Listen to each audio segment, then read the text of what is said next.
co-reporters, welcome back to my channel.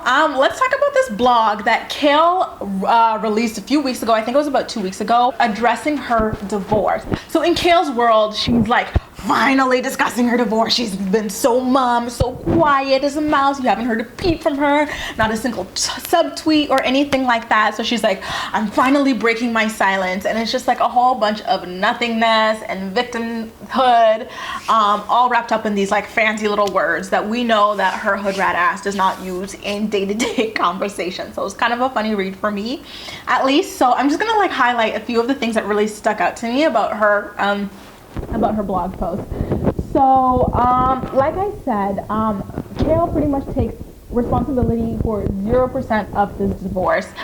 She completely ignores the fact that domestic violence had to have played at least a small part in it, and we've seen her become physical with Javi, and she's admitted to doing it off camera as well. We don't know how many times, but of course it's Kail's world. Pity over pride always. I'm a victim. That never happened, even though it was filmed. She also said that, oh, there's so many people talking shit about me and like my marriage and the demise of my marriage and all of that. And anyone who's been following Kail on social media, her friends, like that Becky chick too, the side piece man, I don't remember his name, started with a T, or even like checked out my vlogs, you can see that Kail has been subtweeting the hell out of Javi, and she's just been disrespecting him throughout this whole entire separation divorce thing. So that is absolute complete BS. Like, even look at the things that she likes on Twitter. When she's not liking racist things or like really objectifying things about black men or brown men, she's liking things that shade the shit out of Javi. So Kail, shut the hell up. You absolutely have been talking shit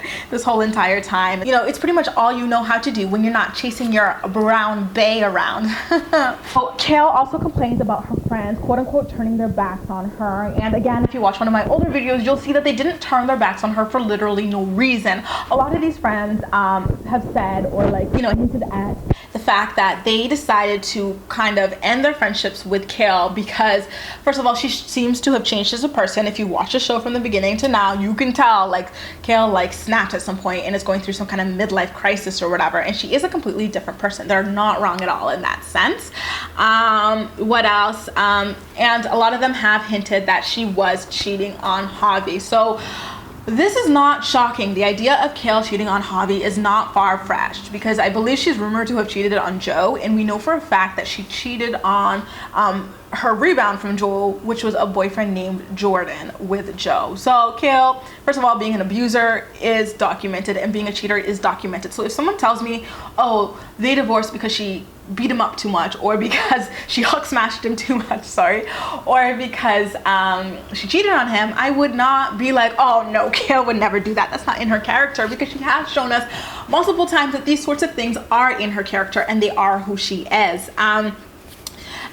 Another funny thing about Kail's blog is she was like, there were too many eyes on my marriage. It was so hard to succeed, like when there's so many eyes on it. And it's like, Kail, you're not famous because you're a fucking movie star. You're not famous because you're a fucking singer or something that requires talent. You're famous because you got knocked up at 16 and decided that you wanted to document it for the whole entire world, you know, for like millions and millions of eyes for profit, so that you wouldn't have to work for the rest of your life. So yeah, there are going to be millions of eyes on your wedding. Another interest on your marriage, actually, I should say. And another funny thing about this is that reality stars do have the option to not film certain private parts of their lives. Like, look at your co-star Chelsea, for example. She's not going to let MTV in on her wedding. So if Chelsea says, I don't want too many eyes on my marriage, yeah, I'm going to side-eye her because she's a reality trick too, just like you. But at the same time, I'm going to give her a little bit of slack because she didn't have her wedding filmed. You, on the other hand, decided to have your baby bump braces, aquarium, mermaid wedding filmed so that you could have it for free. I'm going to let you in on something. So when you have your wedding filmed by like a major network and you continue to live that marriage on, you know, reality television, by default there will be many eyes on your marriage. I know it's kind of shocking, kind of surprising. You didn't expect that, but that's what the fuck happens when you sell out your life, Kail. After Kail published her Woe Is Me Pity Over Pride blog, her soon-to-be ex-husband, Javi, hopped on Twitter and tweeted lies.com.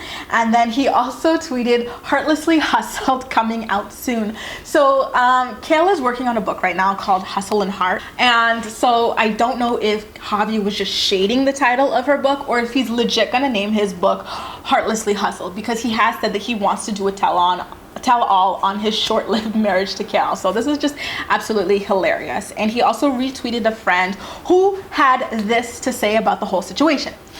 When someone begins believing their own lies, there's an issue.